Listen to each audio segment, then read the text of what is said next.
You ever had a morning where the universe just decides, yeah, I'm going to mess with this guy today? Well, picture me standing in my driveway, clutching a $50 fine for excessive holiday decorations. 3 strings of Christmas lights. The same ones my late wife picked out, each bulb practically glowing with her memory. And there's the HOA president smirking at me like she's just cleaned up the neighborhood. That was my mistake right there. Should have gotten mad, but instead, I just smiled, and that's when the war really started. Fast forward 6 months, and that same woman, she's on her knees, right in front of 47 neighbors, literally begging me to shut off what turned into the most spectacular light show this town has ever seen. Lasers splashing her financial crimes across the walls of the community center, news cameras rolling, police scribbling in their notebooks. Now, that is December air I'll never forget. But let me back up for a sec. The first time Beatrice Thornfield, yes, that Beatrice, clicked her heels on my driveway, she thought she'd already won. Poor thing had no clue she'd just declared war on a widowed electrical engineer with nothing left to lose and way too much time on his hands. I'll tell you what, if your HOA ever attacks the last thing tying you to someone you loved, what would you do? And hey, where are you watching from? Seriously, drop your city in the comments. I know I'm not the only one with HOA nightmares. So, my name's Marcus Hartwell. I'm 47, I design circuits for a living, and until a couple of years ago, I honestly thought Willowbrook Estates was where I'd finally get some peace. My wife, Sarah, she had a thing for Christmas lights. Not the tacky ones, no. I mean, she'd draw up entire blueprints every November.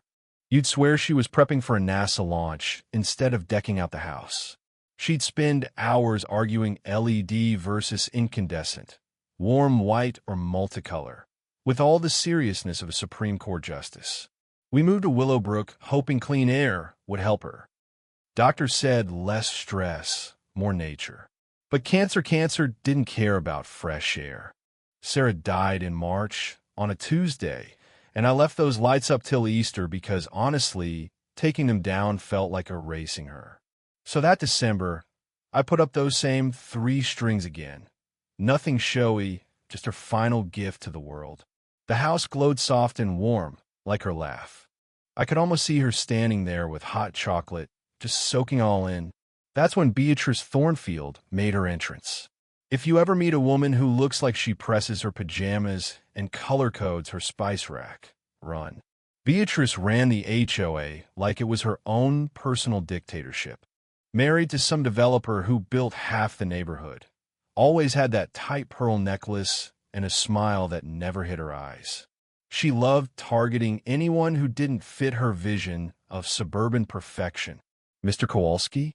$300 for feeding cardinals. Too messy, apparently. Little Emma down the block? Sidewalk chalk.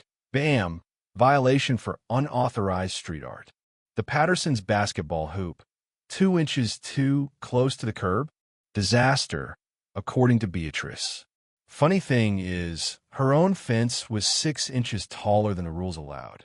Her so-called craft business, out of the garage, illegal. Her husband's work truck parked right there every weekend. But did any of those make her famous violation list? You already know. So, she comes to my door one morning, 7 a.m. sharp, clipboard like a weapon. Mr. Hartwell, your holiday display violates community standards. All decorations down by January 2nd. I step outside, coffee steaming in my hands, and I tell her, it's still November, Mrs. Thornfield. She doesn't even blink. Rules evolve. That's what she said.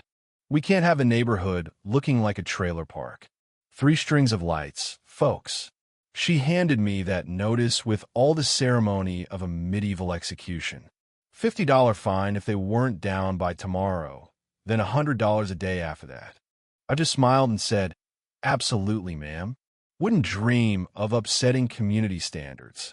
But standing there, I realized she'd just declared war on Sarah's memory. This HOA board? Beatrice and 2 yes men.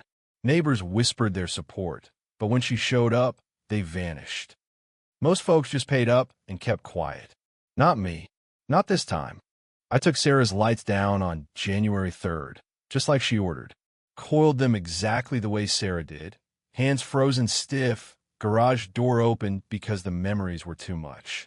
3 days later, Beatrice was back, this time with a poor guy from the architectural committee. "Mr. Hartwell," she said, reading off her clipboard like it was the Constitution, "you're in violation of storage ordinance. Decorations visible from common areas." I told her, "They're in my garage." "Your garage door was open. Several neighbors complained about unsightly boxes." $75 fine. The committee guy wouldn't even meet my eye. He knew it was nonsense. That night, I pulled a real engineer move, spread the HOA bylaws across my table, dug into the rules, coffee fueling the kind of rage that could power a city.